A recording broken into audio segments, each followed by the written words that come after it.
Hello आंनि बड'लेण्ड नांगौ YouTube चेनेलाव नोंथांमोन गासैखौ बरायग्रोनानै लाबाय आङो दिनै दङ गुवाहाटीनिफ्राय नोंथांमोननो आङो फंनैसो जे आंनि बड'लेण्ड नांगौ इउटुब चेनेलाव बरायनायजों लोगोसे नोंथांमोननो आङो दिनै मोनसे मेसेज होनो हास्थायदों जोंनि बारग' एमपि सानसुमा kungur बसुमतारिया मा बुंनो हास्थायदों जोङो जुदि एसटि होयोब्ला आरोबाव 6टा जनगोष्ठीफोरनो जुदि एसटि होबोब्ला जोंहा बेसेबां खहा जागोन जोंखौ आसाम रायजोआ बेसेबां थगायगासिनो दङ बिनि सोमोन्दै स्रायै बेखेवनानै होनायखौ जोङो मिथिनो मोनदों रायजो राजाफोर दिनै आङो गुवाहाटीयाव दङ नोंथांमोनहा दिनै बारग' सानसुमा kungur बसुमतारी जे जोंनि एमपि बिथाङा मा बुंनो हास्थायदों नोंथांमोना खोनासंदो অসমৰ যিসকল জনগোষ্ঠী এই জনগোষ্ঠীসমূহ ভাৰতৰ সংবিধানৰ আৰ্টিকেল 341 মতে শিডিউল ট্ৰাইবৰ মৰ্যাদা পোৱাৰ কোনো যোগ্যতা নাই ইয়াক অসমৰ ট্ৰাইবেল সংঘ প্ৰমুখ্যে বিভিন্ন খিলঞ্জীয়া ট্ৰাইবেল সংগঠনসমূহে আজি বহু যুগ ধৰি প্ৰতিবাদ কৰি আহিছিল কৰি আছে আৰু কৰি গৈ থাকিবলৈ বাধ্যত পৰিব আজি যি বৈঠক হ'ব সেই বৈঠক সম্পৰ্কে মই জানিব পৰাৰ লগে লগে আজি অসমৰ WPT ডিপাৰ্টমেণ্টৰ মন্ত্ৰী ডক্টৰ ৰণোজ পেগু ডাঙৰীয়ালৈ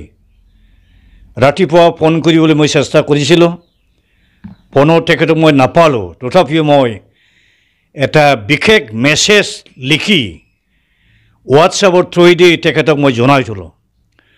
মই ক'লোঁ আপোনাৰ হাতেৰে অসমৰ খিলঞ্জীয়া ট্ৰাইবেলসকলক নিষেধ কৰাৰ গেলোটিন কৰাৰ যি পৰিকল্পনা যি ষড়যন্ত্ৰ তাত আপুনি বলি নহওক বুলি মই কৈছোঁ পৰশুৰামৰ কাহিনীলৈ আপুনি স্মৰণ কৰে বুলি মই তাক হৰাই দিছোঁ মই all India Bodo people national league for Bodoland statehood world Bodo national conference world confederation of Mongoloid origin পিপুলছৰ তৰফৰ পৰা অসম চৰকাৰৰ এই বিধ্বংসীমূলক ধ্বংসাত্মক যে আত্মঘাতী যে ৰাজনৈতিক পৰিকল্পনা যে ষড়যন্ত্ৰ ইয়াক মই তীব্ৰভাৱে নিন্দা কৰিছোঁ প্ৰতিবাদ কৰিছোঁ আৰু কোনোদিন এই 6টা জনগোষ্ঠীক অসমৰ মাটিত বিশেষকৈ আমাৰ বড়োলেণ্ড এৰিয়াত BTDত কোনো পধ্যে জনজাতিৰ মৰ্যাদা পোৱাটো আমি কোনোদিন নিবিচাৰোঁ কিয়নো ক'লে আজিৰ তাৰিখত আমি যে দেখিছোঁ যে আদিবাসী জনগোষ্ঠীৰ লোক তদানীন্তন বিহাৰ বৰ্তমানৰ ঝাৰখণ্ড উৰিষ্যা পশ্চিমবংগ প্ৰমুখ্যে বিভিন্ন ৰাজ্যৰ পৰা হাজাৰ হাজাৰ লাখে লাখ ইলিগেলভাৱে মাইগ্ৰেট কৰি প্ৰব্ৰজন কৰি বড়োলেণ্ডত যিমানখিনি ৰিজাৰ্ভ ফৰেষ্ট আছে তাত ইতিমধ্যে বেদখল কৰি তেওঁলোকে বসবাস কৰি আছে যে ব্ৰিটিছৰ সময়ত যিখিনি আছিল সেই আদিবাসীসকলৰ জনসংখ্যা যথেষ্ট কম আছিল আৰু সেইসকলক ব্ৰিটিছৰ দিনত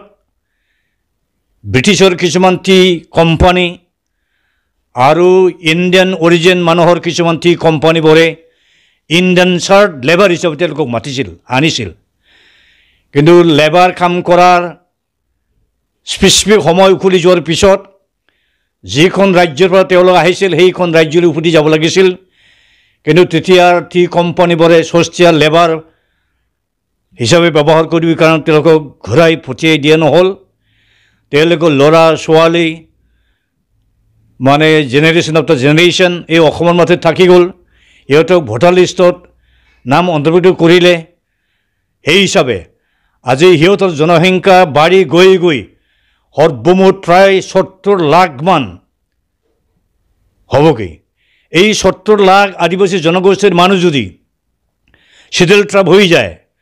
আৰু 50-60 লাখ মানৰ কোচ ৰাজবংশীসকল যদি চেডেল ট্ৰাইব হৈ যায়, 5 পৰা 10 লাখ মান জনসংখ্যাৰ যদি টাই আহোমসকল জনজাতি হৈ যায়, মৰাণ মঠক আৰু চুতীয়াসকল যদি জনজাতি হৈ যায়, তেতিয়াহ'লে অসমত জনজাতিৰ সংখ্যা 1 কোটিতকৈ বেছি হ'বগৈ। বৰ্তমানলৈ আজিৰ তাৰিখত অসমৰ 14টা চেডেল ট্ৰাইব জনগোষ্ঠীৰ জনসংখ্যা মাত্ৰ 30-32 লাখ হয়। সিহঁতৰ কাৰণে কেৱল 10% ৰিজাৰ্ভ কোটা ৰখা হৈছে।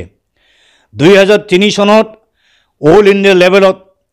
জনজাতিৰ লিষ্ট টোটেল ৰিভিজন কৰা হৈছিল।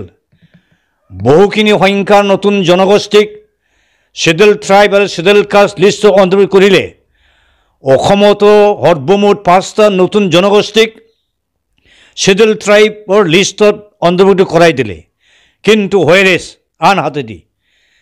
যে 9টা চেডেল ট্ৰাইবৰ কাৰণে যে 10টা ৰিজাৰ্ভ কোটা আছিল, সেই 10টা ৰিজাৰ্ভ কোটাৰে আকৌ নতুন 5টা জনগোষ্ঠী সোমাই দিলে। অথচ 5টা জনগোষ্ঠী অসমৰ চেডেল ট্ৰাইব হিচাপে মৰ্যাদা দিয়াৰ পিছত বা লগে লগে 5টা ৰিজাৰ্ভ কোটা বঢ়াই দিব লাগিছিল। আজিৰ তাৰিখত 10+5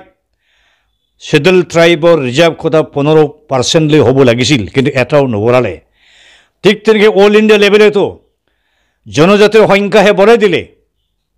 জাতিৰ সংখ্যা বঢ়াই দিলে, কিন্তু 7.5% অল ইণ্ডিয়া লেভেলত STৰ কাৰণে যি ৰিজাৰ্ভ কোটা আছিল, সেই একে কথাই আজিও চলি আছে। আৰু ভাৰত চৰকাৰে হওক বা অসম চৰকাৰে হওক নতুন নতুন জনগোষ্ঠীক চেডেল ট্ৰাইবৰ মৰ্যাদা দিয়াৰ পিছত বা লগে লগে সেই জনজাতি লোকসকলৰ কাৰণে যিখিনি প্ৰয়োজনীয় ৰিজাৰ্ভ কোটা বৃদ্ধি কৰি দিয়াৰ কোনো মানসিকতা নাই। সিহঁতে আজি কৈ আছে অসম চৰকাৰে যে সিহঁতৰ বেছিভাগ OBC কেটাগৰীৰ মানুহ আছিল, OBC কেটাগৰীৰ কাৰণে 27% ৰিজাৰ্ভ কোটা দিয়া হয়। এই 27%ৰ পৰাই কিছুখিনি পাৰ্চেণ্টেজ কাটি আনি তেওঁলোকক চাকৰি বাকৰিৰ ক্ষেত্ৰত সুযোগ সুবিধা দিয়া হ'ব বুলি কৈছে।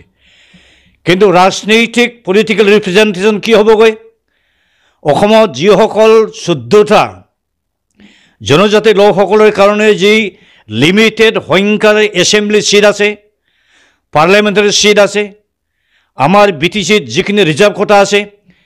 সেই একেটা ৰিজাৰ্ভ কোটাৰ সিহঁতে এনজয়মেণ্ট কৰিব, এনজয় কৰিবলৈ চেষ্টা কৰিব। তেতিয়াহ'লে গৈ গৈ কি হ'বগৈ? বড়োলেণ্ড জীৱনত আৰু বেছিদিন জীয়াই থাকিব নোৱাৰে। বড়োলেণ্ডৰ নামো গুচি যাব, বড়োসকল খাস্তাংভাৱে নিশেষ হৈ যাব, বড়ো প্ৰমুখ্যে অসমত যিমানখিনি জনগোষ্ঠীৰ লোকসকল আছে তেওঁলোক নিশেষ হৈ যাব।